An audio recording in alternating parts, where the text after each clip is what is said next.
Mettons le lien. Avant de donner la parole à notre conférencier, permettez-moi de vous le présenter brièvement.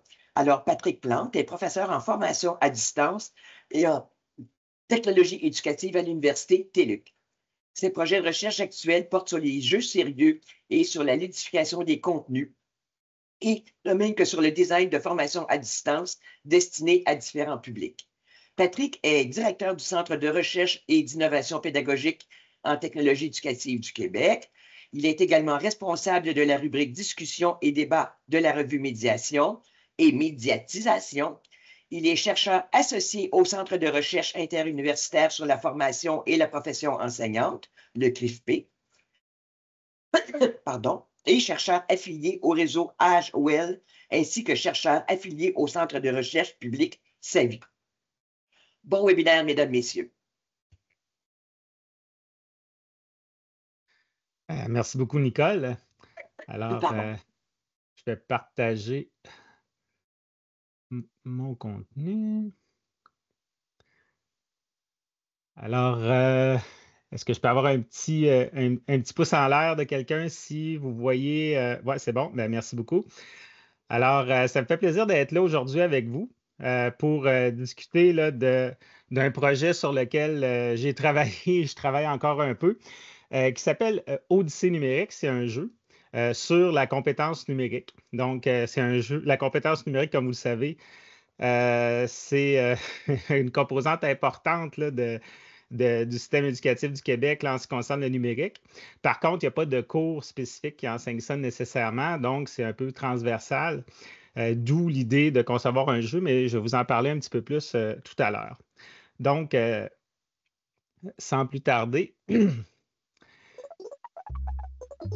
un petit teaser.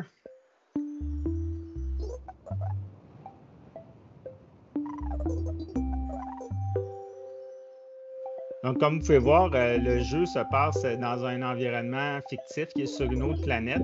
Comme vous le savez, la Terre ne va pas très, très bien. Et puis, il y a une mission qui est allée sur une autre planète et on envoie des étudiants justement pour trouver des solutions sur cette planète-là qui pourraient être importées sur la Terre là, pour résoudre des problèmes écologiques, par exemple.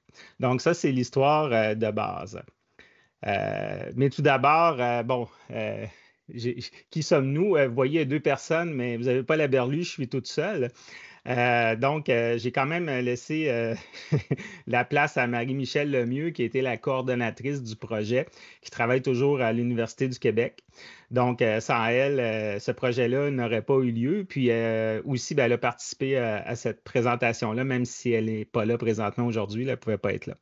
Et il y a moi, Patrick Plante, professeur en technologie éducative et formation à distance à l'Université TÉLUQ, qui est directeur du e-tech, tel que Nicole l'a présenté tout à l'heure. Donc, la présentation, c'est un peu classique et linéaire, là, mais il y a une période de questions à la fin. Donc, on va parler un peu de la compétence numérique nécessairement, mais je pense que vous commencez à savoir ce que c'est. On va aller à peu près ça, plus sur le jeu, donc sur l'idéalisation du jeu sérieux, comment on en est arrivé à avoir ce projet-là, la gestion du projet, la conception du jeu sérieux plus spécifiquement, l'accompagnement pédagogique autour du jeu. Et puis là, après ça, il y a des questions plus pragmatiques de l'accès au jeu, de la promotion au jeu et des prochaines étapes là, et des leçons qu'on a pu tirer de ce projet-là qui est quand même assez, c'est un bon projet puis un gros projet. Et on va terminer par une période de questions. La compétence numérique, quand vous la connaissez, il y a 12 dimensions qui se rapportent finalement à différents éléments qu'on veut voir développer chez les étudiants en ce qui concerne le numérique. Donc, c'est le fameux schéma là, sous forme de casse-tête. Et puis, comme n'importe quel bon casse-tête, un bon casse-tête, c'est un casse-tête où il ne manque pas de morceaux. Donc, les différents éléments, là, je ne vais pas les renommer ici, là, mais je les ai surlignés, mais ça va de la citoyenneté éthique à la pensée critique, au développement personnel et professionnel. Donc, il y a plusieurs éléments qui ont été mis là, qui ont été réfléchis. D'ailleurs, Nicole, qui a fait la présentation, là, a travaillé sur je dirais, un des ancêtres aussi de ce référentiel-là. Voilà. Donc, ça, vous le savez, ça existe depuis 2019, qui a été présenté par le ministère et on veut en faire la promotion, notamment au cégep et à l'université. Donc, il y a une réflexion qui a débuté, je dirais, un peu avant la COVID, mais surtout pendant la COVID, au sein de l'UQ, de l'Université du Québec. Puis on se demandait, par rapport à ce référentiel-là, comment on peut faire pour soutenir la réussite étudiante, notamment dans l'apprentissage à distance, là, avec le contexte de la COVID. Puis de développer le plus possible toutes les dimensions là, de la compétence numérique, de minimiser les inégalités numériques. Donc, comment on peut faire pour sensibiliser les personnes étudiantes? Donc, ça, c'est un questionnement qu'il y avait. Ça a donné un premier résultat, donc qui va sur le pourquoi développer la compétence numérique. C'est un Geniali là, qui était destiné aux enseignants et aux professeurs. Donc, finalement, pour défaire un mythe là, que ce n'est pas tous les étudiants qui savent utiliser les ordinateurs et qui savent bien les utiliser en contexte d'apprentissage, par exemple. Donc, entre quelqu'un qui arrive au cégep du secondaire, qui habite chez ses parents, qui travaille peut-être 10-15 heures par semaine, qui étudie à temps plein au cégep, et par exemple, à l'Université TELUC, quelqu'un qui a une femme de 50 ans qui travaille temps plein, qui a des enfants, qui est monoparental, l'expérience n'est pas du tout la même, là, même si on peut les définir tous les deux comme étant des étudiants. Donc, il y avait cette sensibilité-là dans un premier temps à prendre en compte et derrière ça aussi l'importance de la compétence numérique. Oh, on a une question.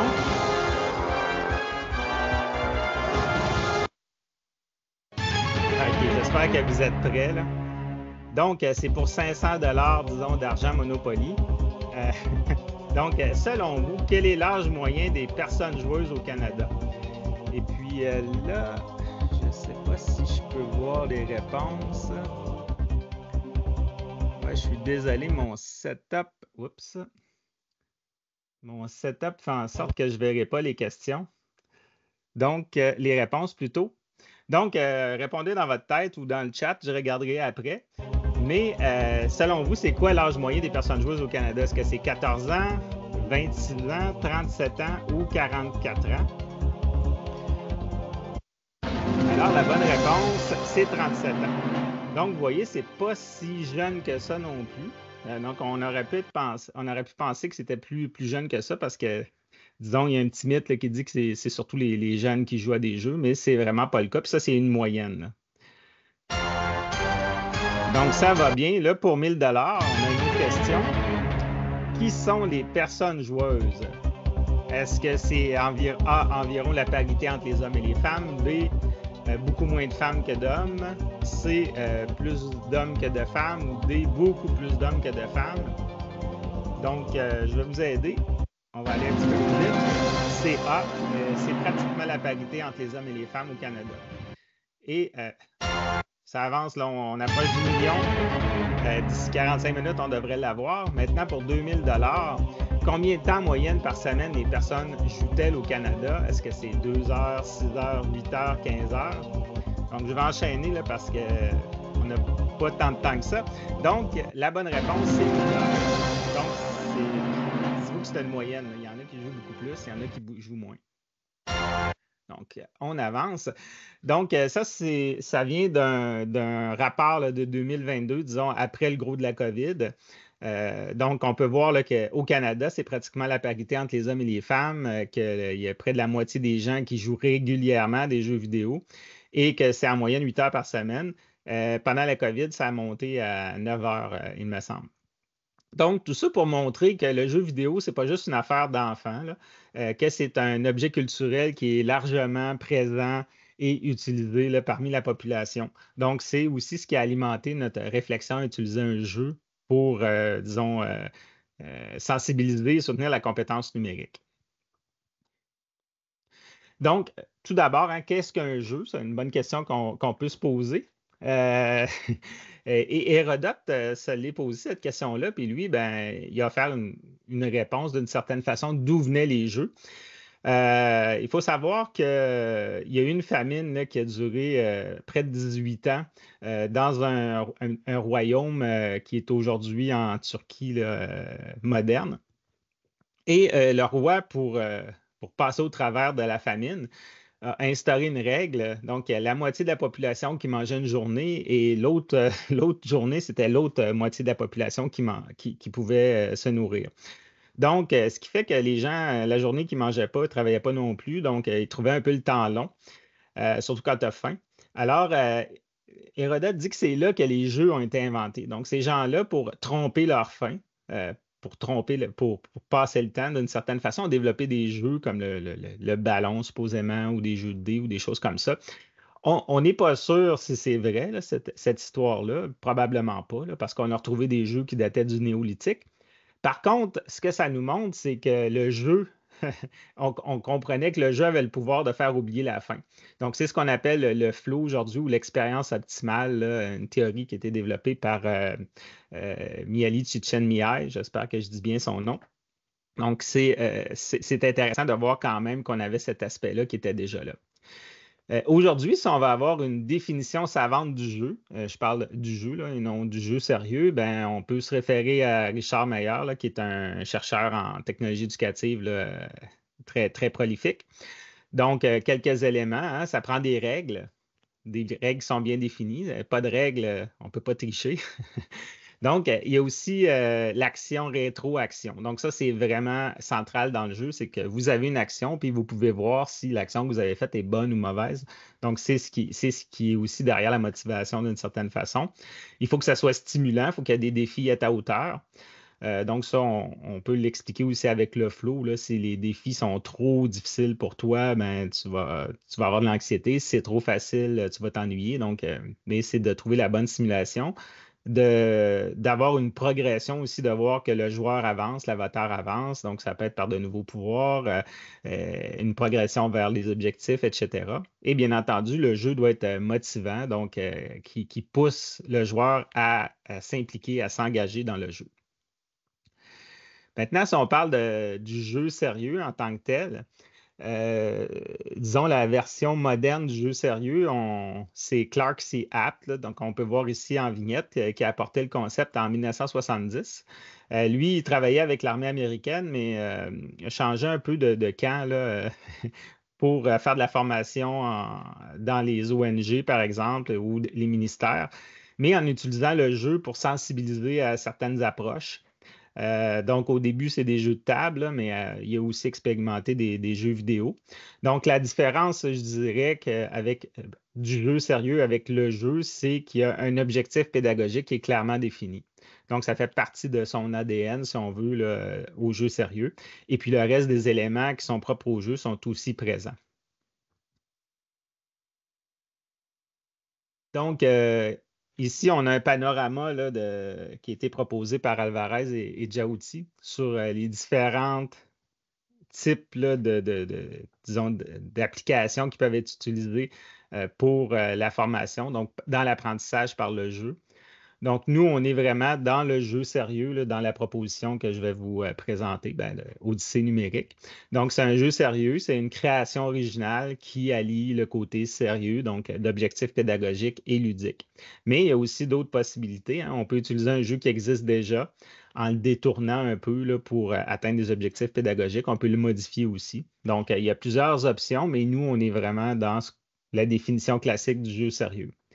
Quelques éléments importants dans le jeu sérieux, hein, ça prend un équilibre entre la partie pédagogique et ludique. Le jeu peut aider à diffuser un message, à offrir un entraînement, favoriser un échange de données. Ça peut être un environnement qui est réaliste ou artificiel. Il peut y avoir aussi la présence de la compétition ou de la coopération. Et puis ça, dans les méta-analyses, la coopération donne de meilleurs résultats dans un jeu sérieux. Donc ça, c'est intéressant à savoir. Il y a un système de règles qui est important. Il y a le rôle de l'expérience de l'apprentissage ludique, la présence de situations qui sont significatives, surtout en contexte d'apprentissage, l'importance de la rétroaction, des récompenses et du game UX, donc de l'interface utilisateur, de l'expérience utilisateur. Ça prend la présence de défis cognitifs, de règles qui sont gérées par l'ordinateur. Ça aide beaucoup, là. si vous avez une feuille avec des dés à côté, peut-être que ça va être moins intéressant de jouer à un jeu vidéo.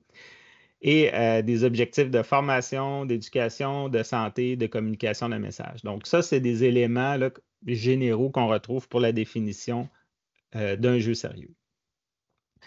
Donc, est-ce que ça fonctionne selon la science? Qu'est-ce que la science en dit? Donc, on peut isoler certains éléments là, qui vont jouer en faveur de l'utilisation d'un jeu sérieux en contexte d'apprentissage. Le premier, c'est la motivation, bien entendu, mais pas la motivation parce qu'on joue un jeu vidéo, mais la motivation parce que le jeu vidéo est bien fait. Donc, souvent, qui va donner un sentiment de liberté dans le jeu, une liberté d'action dans le jeu aux joueurs. Donc, c'est un peu ça qui est derrière la motivation. Ça permet aussi la pratique. Donc, c'est sûr qu'un jeu vidéo, on se trompe dans un jeu vidéo, là. Il n'y a personne qui fait ça de A à Z sans se tromper. L'échec fait partie du jeu. Donc, ça fait partie du processus d'apprentissage. Là, on dit dans un contexte sécuritaire, là, il n'y a rien de grave qui va arriver. Donc, c'est un bon outil pour pratiquer. Il y a l'évaluation aussi. Dans le contexte d'Odyssée numérique, il n'y a pas de note là, qui vous est donnée en jouant.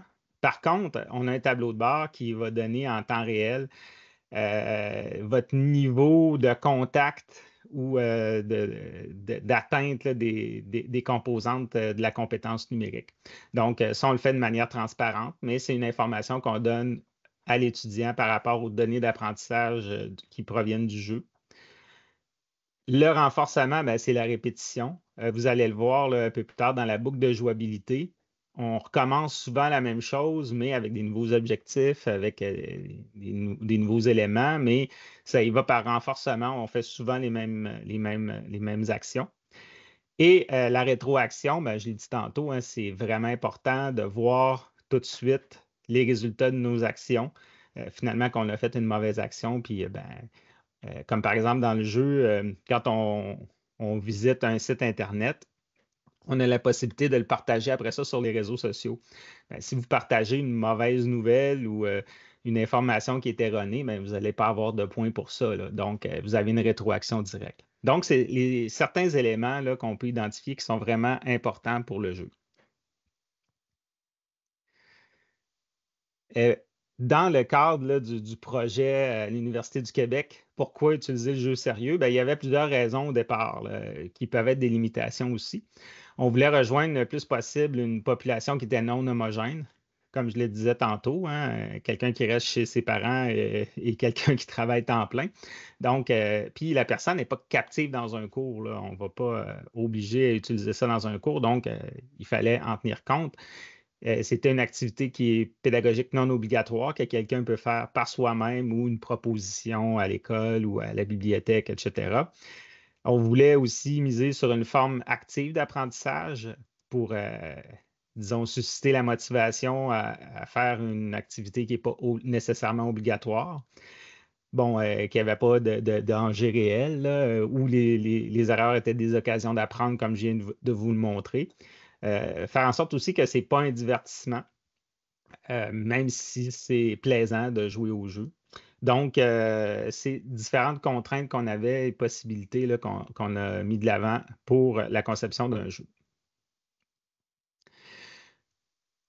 Le jeu, à l'origine, quand on a commencé à le faire, bon, on a eu un financement de l'UQ avec différentes personnes qui venaient de toutes les entités là, de l'Université du Québec, toutes les universités. Donc, tous ces gens-là que vous pouvez voir ici là, en vignette, la couleur va avec l'université, sauf rouge et gris là, qui sont des compagnies de jeux vidéo. Donc, tous ces gens-là ont été impliqués dans différents sous-comités au départ, comme par exemple le choix de la technologie, le game design, la scénarisation pédagogique, la définition des profils, la consultation des étudiants. Et puis, ben, ça prenait une bonne coordination, là. Merci à Marie-Michel parce qu'il y avait vraiment beaucoup de comités, beaucoup de rencontres, beaucoup de gestion documentaire, de valorisation des informations. Donc, c'est ce qui a occupé nos premiers mois pour essayer de concevoir un jeu, une idée de jeu. Donc, c'était pour ça le financement.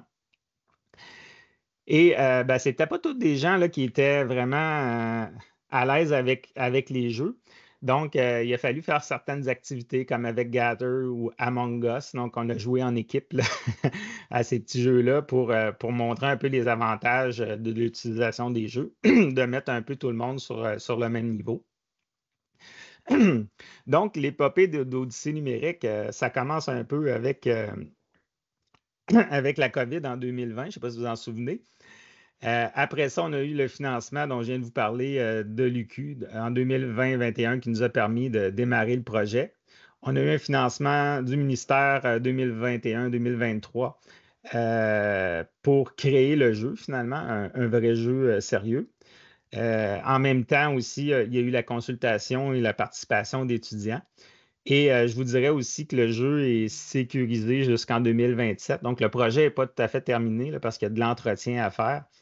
Mais c'est ça. Donc, c'est son épopée, là, je dirais, là, en quelques lancers de fusée.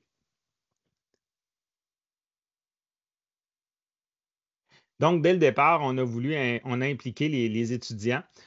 Avec des questionnaires en ligne, des groupes de discussion, on a fait tester le jeu. Il y a eu un concours aussi pour trouver le nom. Donc, l'Odyssée numérique, c'est 2 personnes qui ont gagné, là, il me semble. On a fusionné deux propositions. Et on a aussi fait appel à l'expertise d'étudiants de programmes là, en études vidéoludiques là, qui nous ont aidés là, dans cette première phase. Donc, une dizaine de mois plus tard, dans le projet, la première partie du projet financé par l'UQ, on avait identifié une technologie, une trame narrative, on avait la scénarisation pédagogique en différents épisodes et on avait un prototype là, qui était conçu. Donc, bon, ça, c'est nos tableaux de travaux.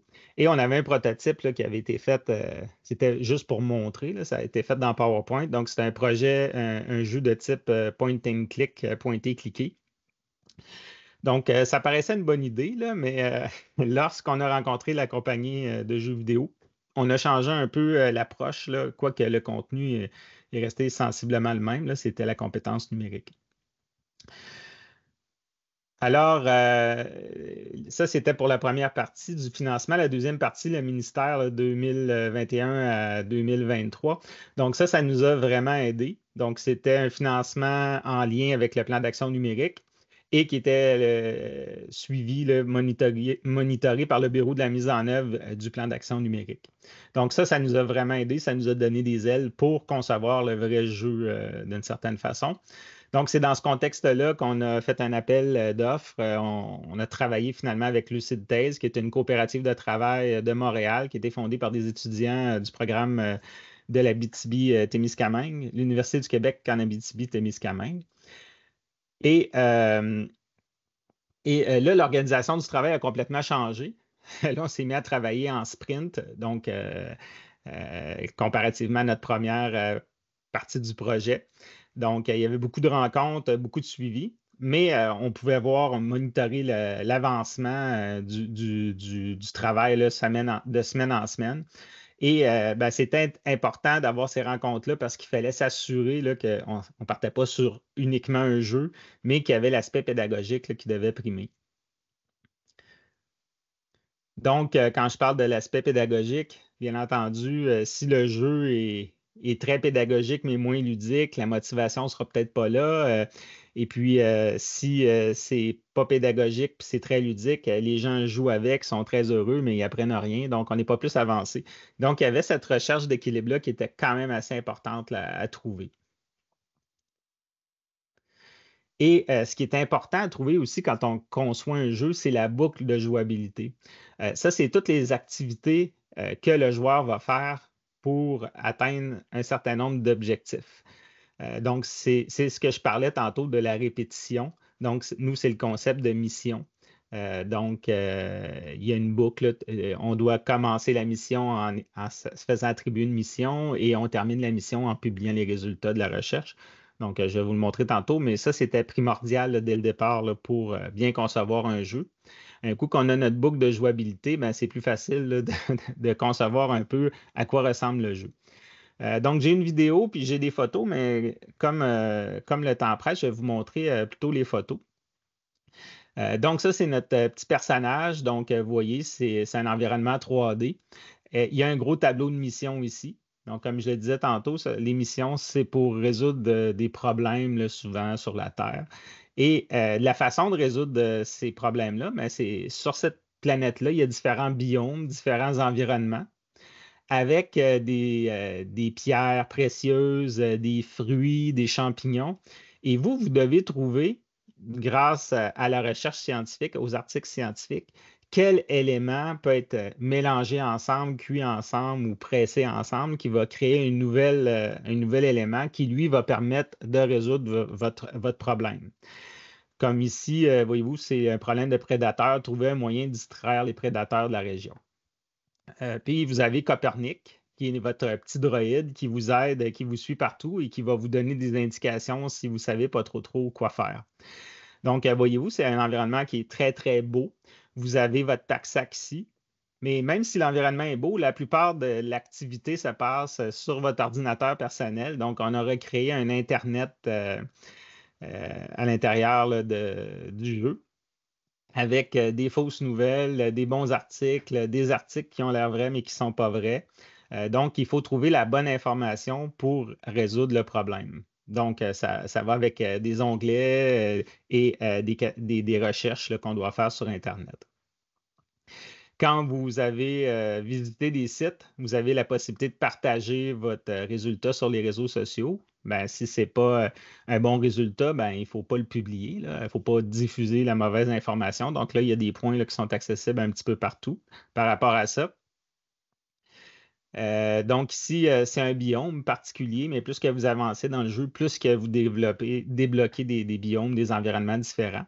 Et à l'intérieur de ces biomes-là, ben, il y a d'autres obstacles aussi, comme là, il y a une pierre. Comment je vais faire pour détruire cette pierre-là, puis aller accéder à une ressource que j'ai nécessairement besoin. Donc ça aussi, ça fonctionne avec votre ordinateur personnel pour trouver l'information. Un coup que vous avez les... Oui, oui. Oui, est-ce qu'on pourrait voir en direct comment ça se passe? Oui, je vous présente ça tout de suite. Oui, OK. Oui.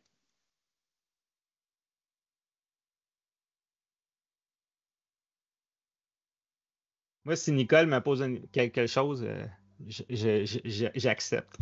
Donc, voici, ça ressemble à ça. Donc, il y a la connexion qui est faite. Quand vous vous connectez, vous devez créer un compte et ce compte-là est aussi bon dans le jeu que sur Internet pour accéder à votre dossier. Là. Je vais vous montrer ça tout à l'heure. Donc, il y a la possibilité là, au départ de créer votre personnage. Vous démarrez là, dans le centre de recherche. À partir de là, ben, Copernic va vous aider. Donc, vous devez vous faire attribuer une mission. Donc là, je fais semblant de ne pas savoir quoi faire là, pour que Copernic me dise quoi faire. Donc, je vais aller chercher une mission. Donc, c'est le tableau des missions.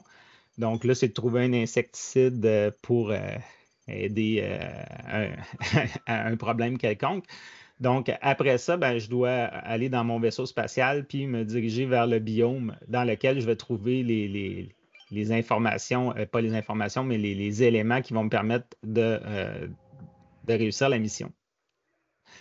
Donc là, je suis dans un biome particulier. Donc, voyez-vous, si je ne sais pas quoi faire, là, à un moment donné, Copernic va m'aider. Donc, il me dit de cliquer sur Table là, pour accéder à mon ordinateur.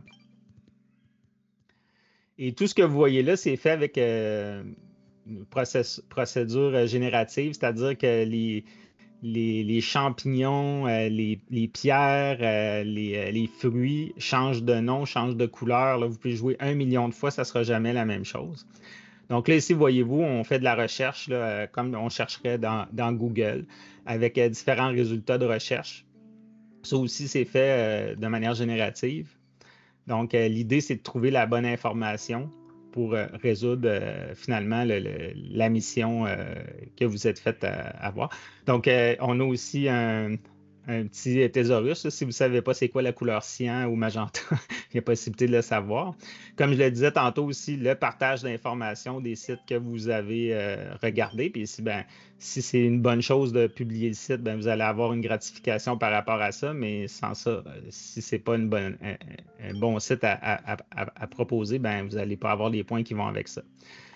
Donc, ça, c'est pour la façon de trouver les ingrédients. Donc, vous avez un petit pack-sac là, dans lequel vous pouvez en placer plusieurs. Comme je le disais, des fois, il y a des obstacles, mais il faut trouver la façon de passer au travers pour accéder à des éléments particuliers. Je vois que le temps file maintenant, Patrick, Ouais. effectivement, et je sais aussi que tu as plusieurs autres diapositives, alors je te laisse choisir la façon dont tu veux fonctionner. Oui, c'est bon. Fait que, ben, c'était un peu pour vous montrer la dynamique, là. C'est un peu plus plaisant là, qu'en vrai, mais tout ça pour vous dire qu'à la fin, ce qui est intéressant, c'est que dans le centre de recherche, vous devez présenter les résultats là, finalement de la solution que vous avez trouvée et selon l'objectif qu'on vous donne. Donc, ce contenu s'adresse à des personnes intéressées à en apprendre davantage sur le sujet. Donc, ça peut être une vidéo, une infographie, un article scientifique, etc. Eh bien, plus vous êtes proche de la cible, plus que vous allez avoir de points nécessairement. Alors, voilà. Pour en venir à faire ce jeu-là, on a fait des tests utilisateurs avec des étudiants, bien entendu. Là, c'est le public cible. Et j'ai quelques, quelques vrais commentaires d'étudiants là, que j'aimerais vous faire entendre. Ce n'est pas leur vraie voix, par exemple. Ben, je dirais que c'est un bon jeu d'exploration scientifique. D'ailleurs, j'ai beaucoup aimé quand on clique sur un auteur et quand on voit les articles, il y a des références en dessous. Je trouvais que ça faisait très académique, de vraies recherches. J'insiste sur le fait que le jeu cherche à nous sensibiliser sur l'esprit critique, la méthode scientifique, l'écologie et nos rapports aux réseaux sociaux. Ce sont des enjeux totalement pertinents dans le monde que nous vivons actuellement. Oui, c'est vraiment le fun. Parce que c'est pas juste un wiki où tout est sur neutre et tout est acte de vérité. Voici des infos, faits et recherches. Ce qui nous pousse justement. Je trouve vraiment que la partie la plus plaisante est l'intranet parce que c'est là que tu testes. Ok. Là je peux naviguer entre les hyperliens, je trouve un mot, je vais aller le chercher. C'est vraiment là que tu fais le plus d'interactions à la seconde. Ton cerveau il catch.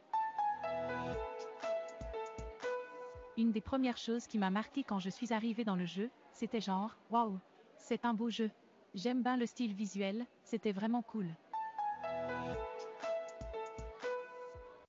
Donc,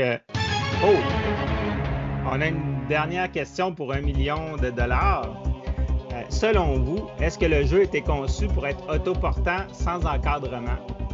Donc, est-ce que c'est oui, non, oui et non, et ne désire pas répondre? Donc, je vais répondre pour vous aider à avoir le million. Donc, c'est oui et non. Ça valait la peine de rester. On a gagné. Bon. Bravo tout le monde.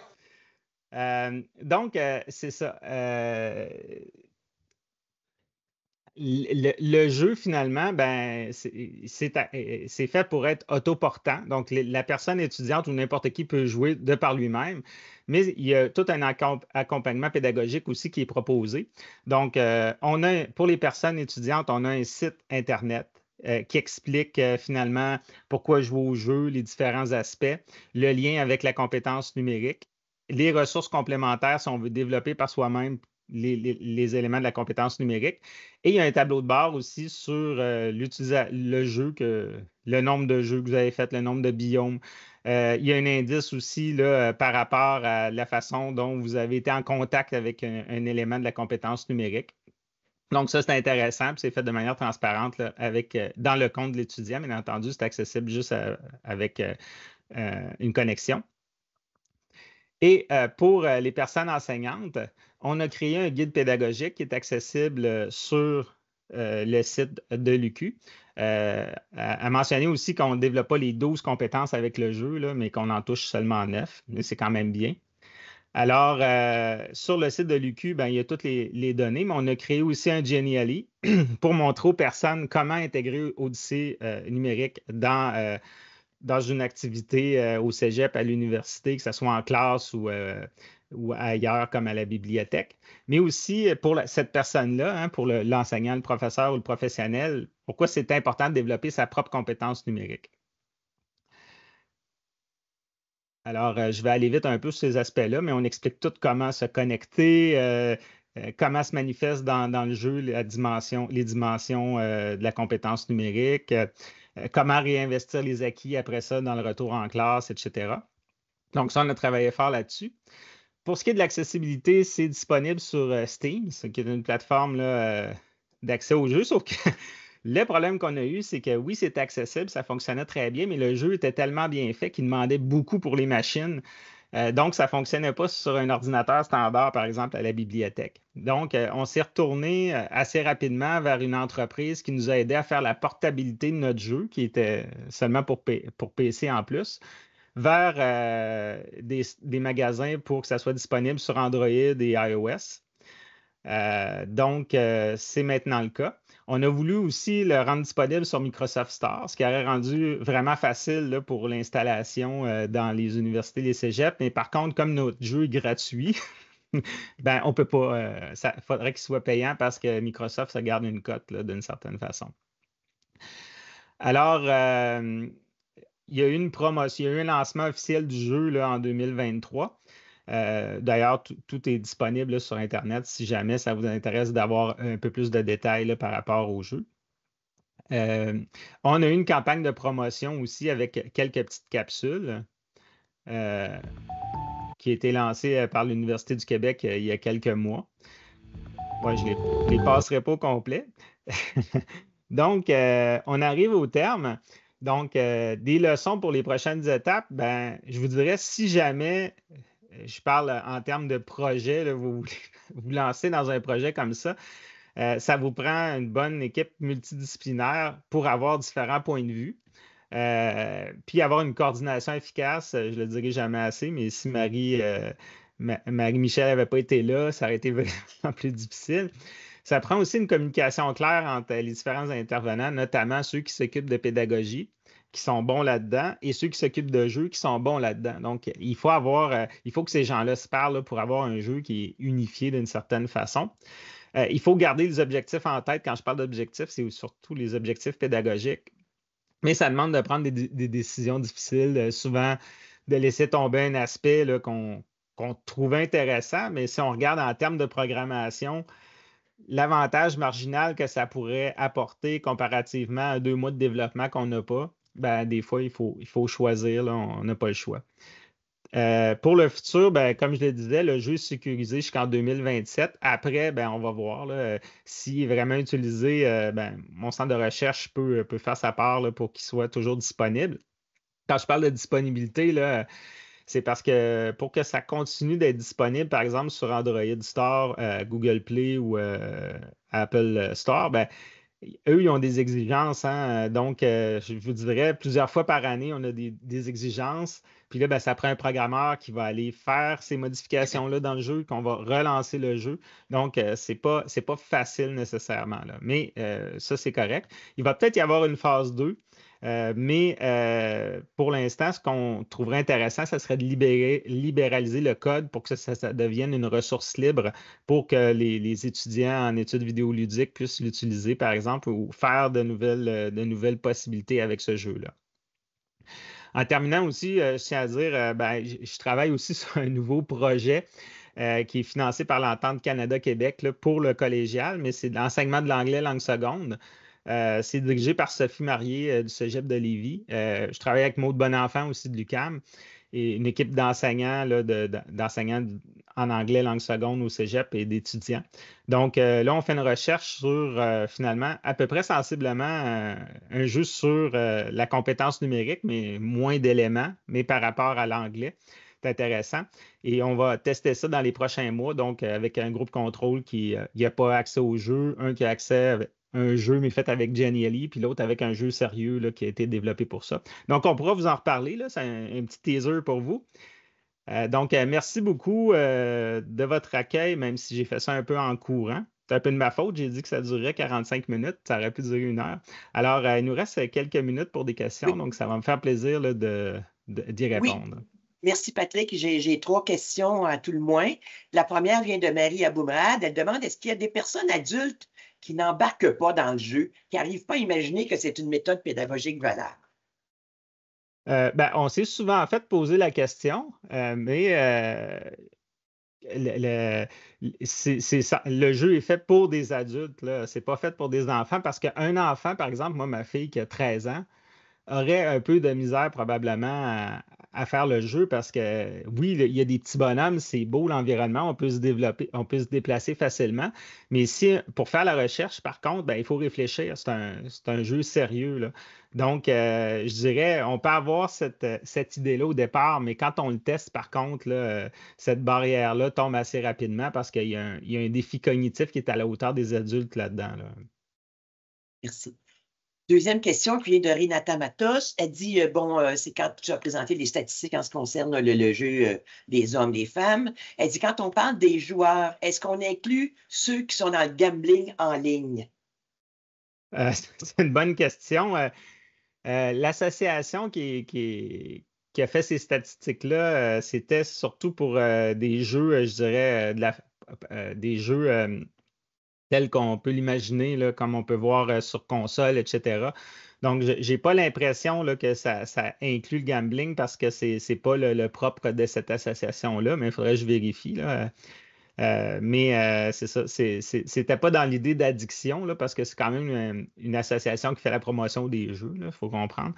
Mais je pense pas que c'était plus du côté des problèmes sociaux, là, par contre, là. C'était vraiment sur l'usage. Puis on parle de jeu, là, mais ce n'est pas nécessairement un jeu AAA là, sur console Xbox. Un jeu, ça peut être aussi un petit jeu de mots là, sur un téléphone cellulaire qu'on va jouer une fois de temps en temps ou des choses comme ça, là. Donc, la définition de jeu est quand même très, très large, puis elle touche une large population, là, justement à cause de ça. Je pense que je connais la réponse, mais je vais te laisser y répondre. Quels sont les thèmes abordés comme objectifs d'apprentissage? Est-ce que le choix a été fait suivant quels critères aussi?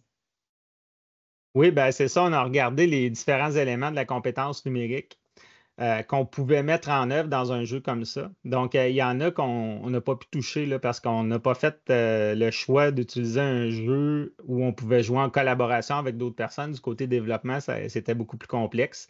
Donc, cet aspect-là n'est pas là. De faire aussi la promotion là, de disons, la planification pour le travail plus tard, des choses comme ça, ben, ça n'a pas été mis de l'avant.